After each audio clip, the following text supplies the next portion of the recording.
Hi guys, so today I thought I'd do a video on my top 3 glute exercises. Now, I literally love training the glutes and it is something that I have kind of focused on since the start of my weight training journey. So I just thought I would come on here, do a video about what my top 3 favourite glute exercises are. Now, don't get me wrong, I'm not like the glute queen.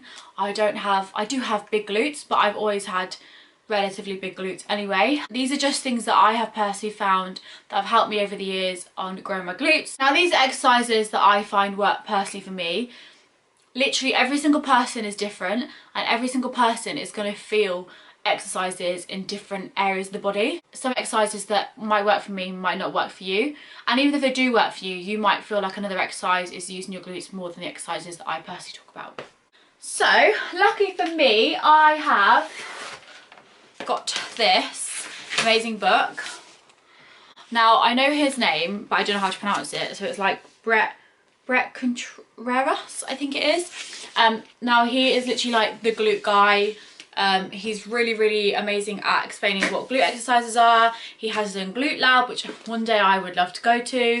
But I got this book for Christmas. Now don't get me wrong, I actually haven't read through this book. Like, it's a very thick book. However, I just want to use it today because it's got some exercises that I personally like, and I just want to use it today to give you a bit of science behind it. If you guys haven't tried the Arbonne Fizz sticks, try them. They are so good. This is pink champagne flavour. Who doesn't want to drink pink champagne flavoured anything that's actually good for you? So good. So anyway. So, my personal top favourite, and I know a lot of people say this, but it's because it's such a glute dominant exercise, are hip thrusts. Now, hip thrusts are one of those exercises that I personally really feel in my glutes. Now, one thing I will say is before you train your glutes, and I might do a video about like how to train your glutes effectively and things like that in the future, but one thing I will say before you train your glutes, especially if you sit down all day at a desk, or if you don't get much movement, or even if you do, it's really important to activate your glutes before you actually train your glutes. It's really good if you can activate your glutes beforehand, make sure they're fired up, make sure they're working, and let's grow the booty. Let's grow up the booty. My favourite, like my top favourite is hip thrust, and that's because it is such a glute dominant exercise. Hip thrust can also be performed in so many different ways. So a lot of people, and personally myself, my favourite way to perform a hip thrust is with a barbell and loaded plates on either side.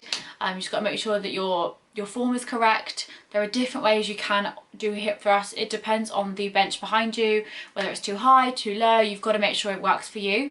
With doing hip thrusts with barbells and plates on either side, now when you might be new to the gym and you might feel really uncomfortable or not comfortable enough to go and grab yourself a barbell or drag a bench up to the squat rack. Like, I know sometimes if my gym's too busy, like I'd rather perform and I can't get a space to do that, or I can't get on a squat rack or whatever it is, I will find other alternatives sometimes to do hip thrusts. And that is the great thing about hip thrusts, you can do so many different alternatives.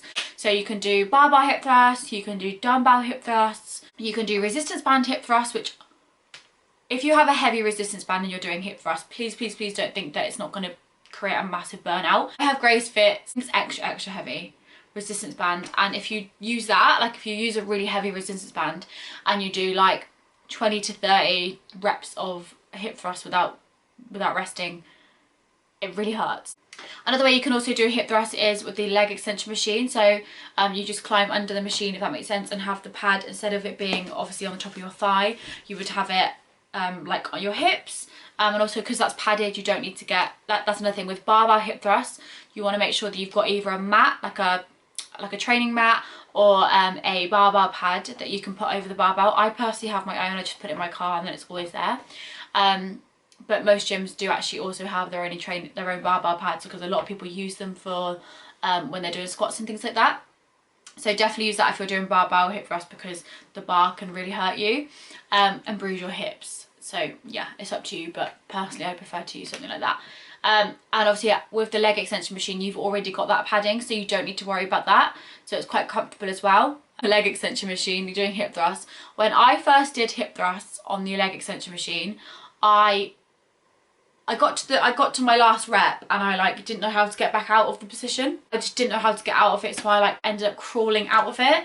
If you're using a leg extension machine to do hip thrusts, how I would suggest getting out is going back up, so sitting back onto the chair and then coming out that way, because it's, yeah, you don't want to get stuck under it like I did.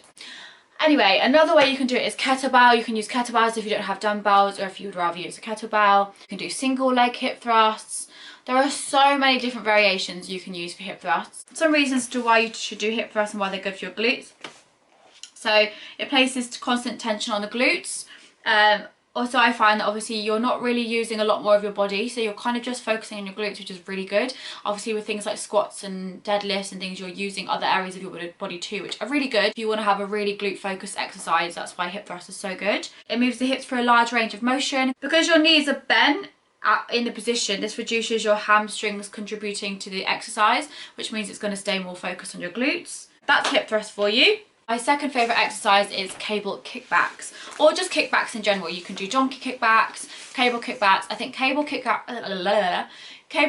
are the ones that I personally feel the most pump in my glutes. I personally love cable machine kickbacks the most, as I said, but in terms of kickbacks in general, they're just so good because you're really isolating that one glute.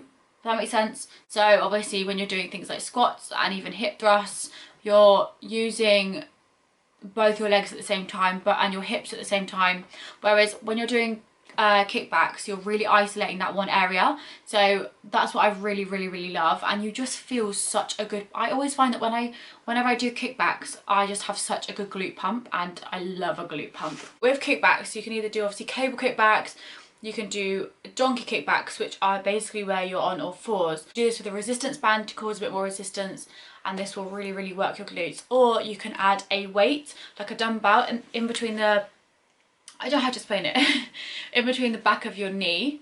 So where your knee is going to be like that, you can put a dumbbell here. It's going to add more tension to your muscles. So you can do them like that.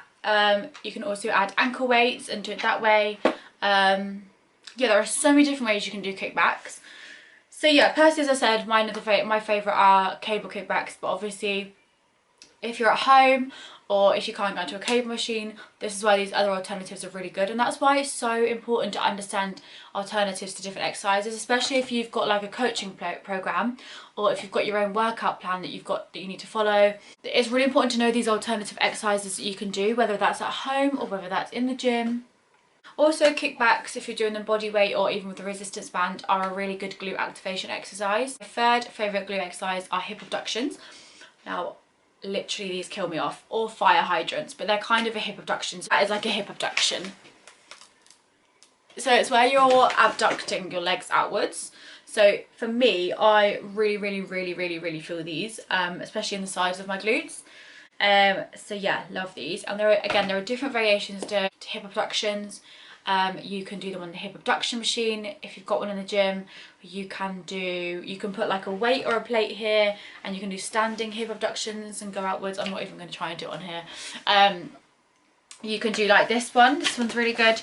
You can do that seated or standing up just with a resistance band. This is a fire hydrant. So that's a fire hydrant there. So you can do those also, and it's basically all just abducting your hips. So Brett said that when it comes to glute growth, he would guess that 85% of your gains will come from hip extension exercises like hip thrusts, glute bridges, squats, deadlifts and lunges, and the other 15% will come from abduction exercises, which primarily target the upper glutes. So as you can see, there is literally not one way of doing everything, and you can literally adjust things that's going to make it work for you. So those are my 3 top glute exercises that personally for me I feel the most in my glutes. Obviously there are other exercises also, so many out there. I'm not even going to go through them all now. Maybe I'll do another video all about glutes and everything. Again, I'm not like an expert at this at all. This is literally just for experience myself, and obviously like YouTube and Instagram, and then obviously Brett, he's got a YouTube channel also, which is amazing, and an Instagram page which gives you so much information about your glutes. Just want to thank this amazing book for helping me today, and especially for the images in the book to help me show you guys how to do certain exercises. But yeah, they are my top 3 glute exercises. So yeah, that's everything really. So if you have any questions, drop me a comment below. I'll put my email address below if you're interested in coaching or anything, because I am an online coach. And thank you so much for watching.